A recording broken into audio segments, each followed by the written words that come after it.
Welcome to Sweet Tea and Tacos. I'm Dave. And I'm Jen. And we're back. We've taken a little bit of a break. Life got busy there as things started to open up, and we were kind of running 90 to nothing. So things are kind of, we're getting back into a new phase with kids in different spots. And now that everybody's kind of settled a little bit, and we got our son graduated from high school finally. Yeah. So anyway, but don't think we've abandoned y'all. No. We're working on some new content. So yeah, we got some stuff we're finally being able to get to. So today we're talking about cookbooks, and we're talking about different ways to do this. Mm-hmm. And we had done like the top 5 spices at one point, and that was fun. So we talked about maybe doing top 5 cookbooks, and then it's just you should see the kitchen table, because we are in a kitchen as usual. There's way more than 5 cookbooks out right now. So that just led to kind of what we're going to do is we're kind of going to go through cookbooks. We've got a lot of cookbooks. We do. Mm-hmm. And there's some of our favorites we go back to, and that's what we wanted to mainly talk about. Right. But then as we were talking through it, we noticed, okay, well, there's some categories and things. And then we asked on Facebook. Yes. We kind of, well, not really a poll, but we just asked what were your favorite cookbooks and got a little feedback from people. So, in just like a pot and pan, we talked about the pots and pans that you need kind of when you're starting up your kitchen. There's some basic cookbooks and things like that. So, number 1, if you had to have one cookbook. Hands down, Joy of Cooking. Joy of Cooking, yeah. Yep. If you only had to have one, and it's a all around, just has everything you could possibly need in it.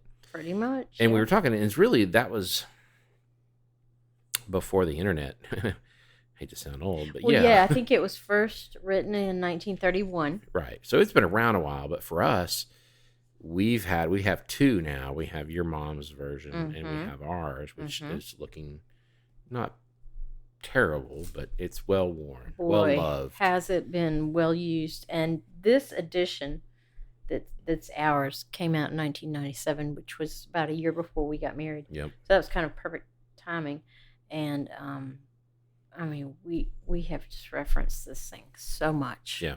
And I was saying, my dad, I don't remember him using anything but the Joy of Cooking. Mm-hmm. I'm sure he had other cookbooks.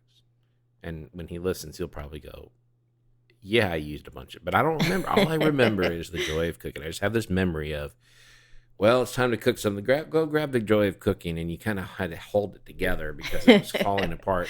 Yeah. And it has everything. I mean, it's a huge book, and it has every possible thing. If you're looking for something, there's going to be a recipe or 2 or 3 or 4 in there about how to do it. So for us, that was kind of why we went to it. We'd go and like we've talked about in previous episodes, well, let's go look at kind of a technique on how to do this. Mm-hmm. Now, today, the internet has replaced a lot of that. Right. I mean, we were kind of talking about how, like, for several generations, this cookbook was sort of almost like the internet of recipes, because you could just go to it and find just about anything you need. Now you can just Google stuff. And that's okay now, to do some of that. But this, you're going to get a really quality and tested recipe. You're going to get just good kind of information about techniques. Right. Yeah. I mean, it's just tried and true. Right. So, I mean, this would be one of those things would be right up there with a knife and a pan. Mm-hmm. I mean, if you had a good knife and a good pan and the Joy of Cooking, you're in good shape. Absolutely. Well, and when we asked on social media, we got several responses that said theirs was Joy of Cooking. Joy of Cooking, yeah. Mm-hmm. I mean, and I'm sure that's the same for a lot of folks. So that's kind of the first category is reference books. Right. And then, you can then drill down. There's other big reference books, and Julia Child's Mastering the Art of French Cooking is a famous one. Right. That was kind of big when she did hers and following up on what Joy Cooking did, but she kind of just focused on French cooking. Mm-hmm. And so you kind of get into this niche or specialty reference books, I guess I would say. You know, like you got a pie one that you use a lot. Right. I have no idea if it's still in print, but if you can find it, it is a real winner. It's called Pie Every Day by Pat Willard. And it's got tons of great pie crust recipes, but also just pie filling recipes, lots Mm-hmm. of good techniques. I mean, the hardback copy of mine is literally falling apart, and it will open Right. directly Flat. Yeah. to the recipe that I've used most of the time, which is Right. it's for sort of a like a savory pie crust. It's like I don't know how you say it. It's pat Pat brisée or Brisée, pate brisée, something. whatever. We're from Anyway. the South. We have the leeway. Um, and we like it so much we have 2 copies as a Yep. backup. Yep. It's Yep. one of those. We saw it one time in a soft back, and we're like, Yeah. oh, you know what? We need an extra copy. We need a backup copy of that one. Yep. So we have 2 joys and 2 pie every days. And you have a biscuit one that we've talked about before that's Yeah. like that. The you know, Natalie the Dupree, Natalie Dupree the one. Southern biscuits. Yeah. And then for me, Stephen Reichland's How to Grill. I think this was a gift from Mm-hmm. either your parents or my parents. I don't remember who. But it's a great, if you need to grill something, it's in there. Mm-hmm. And what I end up using it for is he's got a lot of rubs and sauce recipes and things like that. But it's literally, if it's meat, there's a recipe how to grill it. Mm-hmm. And I like to use it for like, how long do I need to cook this? What temperature do I need to cook? That gets me close. I kind of normally just, I might look at it as an idea starter for a rub or some kind of sauce or something. But generally, I'm looking at how long do I need to cook this? What heat do I need to cook it at? And then I'm kind of maybe usually doing my own thing on the spices or whatever. Sure. So, yeah. But yeah, that's a big one that I reference a lot. Mm-hmm. So, and then you kind of get into, there's, if you're eating vegetarian or if you're eating grain free or if you're eating kind of niche or niche Yeah. cookbooks, like, but along those lines. Now, I don't have anything to recommend for vegan or vegetarian, but on the grain free, which I've eaten grain free at times, is Danielle Walker has several good books. Mhm. The first one she came out with is called Against All Grain. It's just got a lot of good basic recipes that kind of substitute, for regular stuff like chocolate chip cookies and Right. meatballs and just whatever, but it's all grain free. Yeah, she's got several Mhm. books. But, we were talking about this, is that a lot of times we would go and buy, like, okay, I want to do some stir fry. I want to do more that type of stuff. Well, you'd go buy one of these, you'll see it at the bookstore. It's like 5,000 stir fry recipes or whatever. Yeah. And really, prior to the internet, Yeah. that was your source. Whereas now you can just Google stir fry recipes. Yeah. You'll get Or if you 500 wanted of to them. do a curry, just Google, Right. something How to do a curry. curry. Blah, So- blah, blah. Some of that's gone away, but we've got a bunch of little, like, we'll have a little 20-page Irish cookbook or a little Spanish cookbook or this or whatever. When you kind of drill down into these specific cuisines, Right. that are, again, for me, I consider those a reference of, okay, I want to cook a stir fry with beef. What are my options here? Right. Yeah, and that's kind of how we use cookbooks. And I remember when we interviewed Devin Mhm. about the biscuits, she Did a lot of the said that same thing, that she would get out several cookbooks, look at several recipes, right. kind of compare one to the other or several to the others, and Mhm. just kind of take the best of Right. and come up with her own Right. thing. And that's what we do a lot of times. Yeah. No, not that we don't have our favorite recipes in some of these books, but Mhm.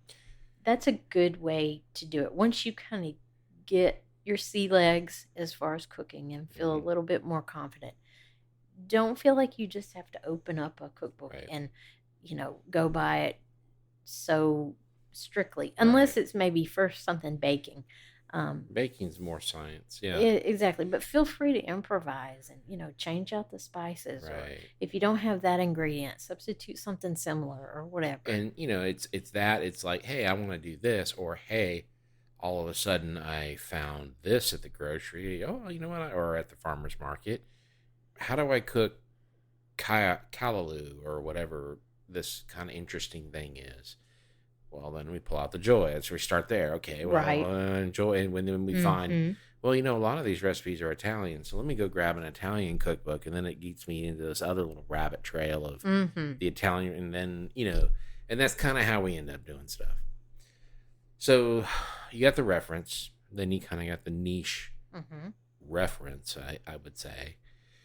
Some of them, and this is where it kind of separates into the next category for me. And that next category for me is kind of the cultural books. Cultural or regional. Regional or cultural. And here's the distinction for me. We have an Italian cookbook, or we'll have a Mexican cookbook or whatever, and it's just a bunch of recipes. Mm-hmm. Okay, that to me is a reference. But when you get into a cookbook, then has a bunch of writing about the culture. Right. And some have way more than others. Right. That to me kind of defines that more of a cultural cookbook. Mm-hmm. And then things like your Bell's Best, or a junior league type cookbook, or a church cookbook, or an association of something in the Right, South. like a junior auxiliary or something. Right. And those are things Yeah. you find a lot in smaller communities. You'll find, and Right. Right. and they do it as fundraisers. Those to me are kind of cultural Mm-hmm. reference, but I really like the ones that write Yeah. about the culture. Right. They tell stories. Yeah. They give background and just make it really, really interesting. Right. And I'm an old cookbook geek. I love older cookbooks. We've got one. I've got one that's a reproduction cookbook of the Times Picayune out of New Orleans. Yeah. It has Yeah. these old recipes, and it's hard to use today, Right. but it's more of an inspiration. Yeah. And And it's just interesting. it's just interesting. And these are books I'll read cover to cover. Yeah. That's the Yeah. other. Yeah. So So- maybe I'm weird like that. Well, one of those that comes to mind that's in that category, we actually have it, is the Vivian Howard Right. Deep Run Roots. Mm-hmm. And I love the stories that she has in Mhm. there about growing up and everything. And I mean, plus it's just a fabulous cookbook. Right. But And there's a lot of that's going around now. You've got hers, and one we've talked about before is the Mosquito Supper Club. Yes. From Melissa Martin Mhm. out of New Orleans, and she's a Cajun. She writes a lot about it, the culture, and not just at the front of a chapter, but all throughout the chapter. And that's Mhm. what I like. But then I love the old ones, and these are kind of things that you would find at a used bookstore. exactly. Or things like that. Here's one. This is one of my favorite ones. It's called The Art of Creole Cookery by William Kaufman and Sister Mary Ursula Cooper. Hmm. This was printed, let's see, I believe it's 1962. Hmm. And William Kaufman was out of New York, but loved to travel and cook. And Sister Mary Ursula Cooper was chairman of the home economics department at St. Mary's Dominican College in New Orleans. Yeah. And I just love the old recipes in here. Yeah. And it's talking about Creole, and Melissa Martin has a lot to say about the difference in Creole Right. and Cajun. But like we did one, there are recipes in here I've just never even heard of Mhm. before. Hmm. And I mean, we've lived in the South enough that we should have heard about some of this. Yeah. But there was one thing we made. It was a paprika chicken. Hmm. And I mean, it called for like an obscene amount of paprika. I want to say like a cup or more. Hmm. And we were like, huh? Is that right? No. But we made it, and it was just phenomenal. Yeah. Um, Well, and then we discovered, and again, we should probably know about these, but callas, Yeah. they're these donuts that have rice in them, and They're kind of like a they're kind of like a beignet. beignet, and everybody knows beignets. I mean, if you live Mm-hmm. anywhere near New Orleans, beignets, but we had really never had any callus, and Right. so I didn't even heard of it. we've made callus, and they're Yeah, they're fabulous. fabulous. I So if you've love got them. some rice, it's a great way to use. Leftover You got leftover rice, rice. yeah. Make some callos with it, and it's Yeah, really simple and they're really good. yeah. And then here's another one of my favorites. Oh, go ahead. Did you want to? No. And this is a very regional cookbook. Oh, very. Very regional. This is from Southwest Mississippi. There were 5 printings of this, and it's called From Rosebud's Kitchen. It's Rosebud Stevens, and Jerry Cloward wrote the foreword, if you're familiar with Jerry Cloward. Here's what I love about it. Well, and she had a column. She had a column in the newspaper. Right. I don't know where all it ran. I know it ran in Mississippi papers, and it may have run kind of regionally in the South. But it was called Along the RFD, which is like the Rural Federal Delivery Route. Kind of like the mail route. And that was the column. It's 200 and 300 pages or something like that. In the way they've done this is the recipes are kind of written to the left and right side of the page, and on the inside of each page, she's written stuff about the cultural things related to every recipe. And it's just an incredible amount of cultural information. And she even has this really long thing on when they would butcher hogs. Right, hog killing as a community. Yeah. And I mean, it's just so much her memories about her mama making stuff and this and that and how she would price it. Living during the Depression. Right. Just all kinds of things. And then, just a lot of great information other than just a recipe. Right. And that's why I really enjoy it. And she's funny too. And, but yeah, that's a great one. So those little cultural regional cookbooks are some of my favorites. And I'll just read the whole thing, and I won't even read the recipes. I'll just read the cultural stuff. But yeah, in those kinds, you could probably find, like you say, in a used bookstore, or go hunt through maybe your grandmother's cookbooks and see what you can find. There might be some hidden gems, And then kind of the last category for me is just food writing. Right. And there's a lot of famous food writers that write about, there's a lot of different things they write about. One of mine that was very influential, I would say. That's a good word for me. It's Michael Ruhlman, The Making of a Chef. And he was a writer. He's a writer. And he went to the CIA. Right. He went to culinary school so that he could write about his experience. And it's just amazing. It is. It's an amazing book. But there's Ruth Reichel. There's just tons of just food writers. And if you're a foodie, and it's an interesting genre of literature to read, and there's just lots of different. And Julia Child's biographies, mesmerizing. Right. And, right. There's a lot of stuff out there like that. That can be enjoyable to read and help influence your cooking too. Sure. But it's interesting to me, and we were talking about this, when I go to the bookstore these days, I just don't, and we were talking about this, there aren't too many cookbooks that I get excited about anymore. I don't know why that is. And you were speculating a little bit. Yeah. Could be that just, well, I mean, my theory was that goodness, we've been cooking for so many years, and I guess we're not desperate for cookbooks anymore. No, we're not desperate for cookbooks. No, and matter of fact, we're trying to find some. What do we do with that?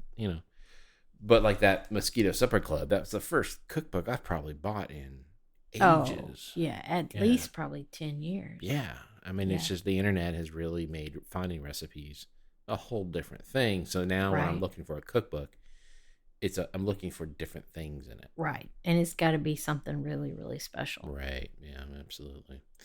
So that's kind of our cookbooks. Joy cooking, some pie every day, some biscuits. Anything by Julia Child. Anything by Julia Child or Jacques Pepin.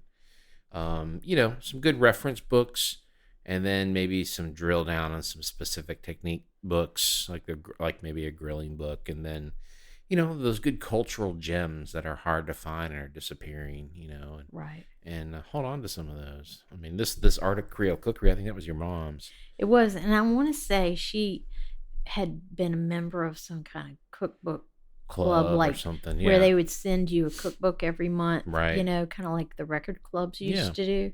And I'm pretty sure that book was from that. Yeah. Yeah. But, I've never seen anything like that book. Yeah, I know. And it's got some incredible recipes. And Mhm. for the time period when it was written, Yeah. you would kind of think, oh, a bunch of casseroles and stuff. I Mhm. mean, just because that's what was Right. going on in the 60s. It's none of that. No. It's fantastic. I Right. mean, it's just some really stellar Creole and I would say Mhm. Cajun recipes as Yeah. well. Oh, absolutely. 8 or 10 different types of gumbo. Oh, yeah. And, yeah, absolutely. So, I mean, we're cookbook geeks. We hope you are too. If you're a foodie, you probably are in some form. So let us know, what other cookbooks are we missing out on? Right. I know we are. What are some of your favorites other than the Joy of Cooking, which we all know? And our friend Aunt Erin has some suggestions, and whoever else. Yeah, let us know. What are some cookbooks we need to get a hold of? Yeah. Yeah, because we need to, more books. Hey, there's always room for one more cookbook. Always good. So that's it for Sweet Tea and Tacos today, and we hope you enjoyed it. Let us know. Send us some email if you've got a topic you want us to cover or talk about. We've got some things we're working on. 4 or 5 plates spinning right in the air, trying to nail down some and get these a little more podcasts rolling out here. But there you go. I'm Dave. And I'm Jen. From our kitchen, Sweet Tea and Tacos. Thanks for listening.